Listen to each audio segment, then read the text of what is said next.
ماہ سفر کی وجہ تسمیہ یہ ہے کہ جنگی سفر پر روانگی کے باعث اہل عرب کے مکانات رہنے والوں سے خالی ہو جاتے تھے۔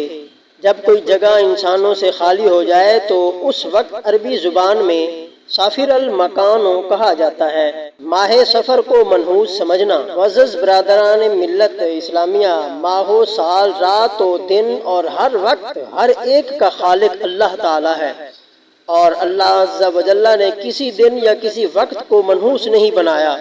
ماہ سفر کو لوگ منحوس جانتے ہیں، اس میں شادی بیاہ نہیں کرتے، لڑکیوں کو رخصت نہیں کرتے، سفر کرنے سے گریز کرتے ہیں، نیز دیگر اس قسم کے کاموں سے بھی پرہیز کرتے ہیں۔ خصوصاً ماہ سفر کی ابتدائی 13 تاریخیں شدید منحوس تصور کی جاتی ہیں۔ ان ایام کو 13 تیزی بھی کہتے ہیں۔